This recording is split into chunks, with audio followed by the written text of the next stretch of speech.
The Clinton administration particularly poured arms into Turkey to try to support their counterinsurgency operations, which were not just against the PKK. They carried out major atrocities all throughout southeastern Turkey and the Kurdish areas.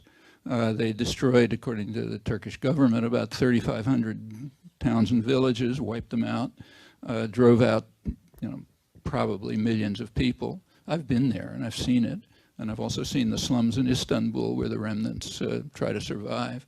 The number of people killed, nobody knows, because we don't count our own atrocities.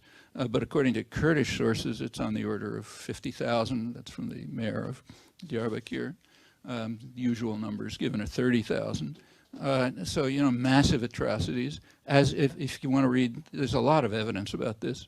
They happen to have a very good human rights specialist, Jonathan Sugden, their analyst in southeastern Turkey. He has now been kicked out by the Turkish government because he's trying to investigate what's happening. But he did compile very serious, detailed reports right through the 90s, every imaginable kind of torture, barbarism, destruction, ecological devastation, huge ethnic cleansing, one of the major atrocities of the 1990s. And so did Amnesty International, so have independent reporters and others. And in fact, in Turkey, there are plenty of people who know about this. I've taken part in Istanbul in protests by leading Turkish writers, academics, artists, journalists, and others who are courageously protesting against these atrocities, which is not easy in Turkey. It's not, Turkish jails are not much fun. But they not only protest against them, but they're constantly carrying out civil disobedience against them. I was able to participate once. And it's because they know perfectly well what's happening.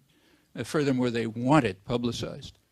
So when I was visiting Turkey, actually to take part in a trial of a publisher who was being sent to jail because he published a few remarks of mine about it, I was just invited all over the place by Turkish television because they wanted it said, and they can't say it.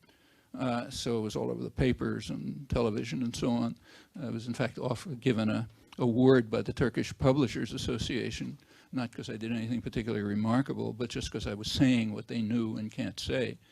As the atrocities escalated through the 90s, aid from the Clinton administration increased.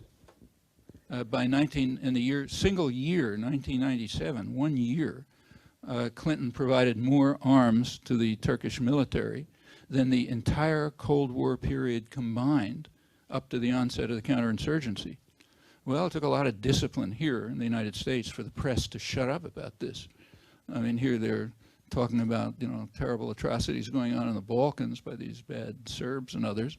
Meanwhile, right on the border, how can we stand it if right on the borders of NATO some terrible thing is happening? Try to find an article which said right within the borders of NATO even worse things are happening and you're paying for it. Not just the United States, Germany involved, Britain and others, but primarily the Clinton administration.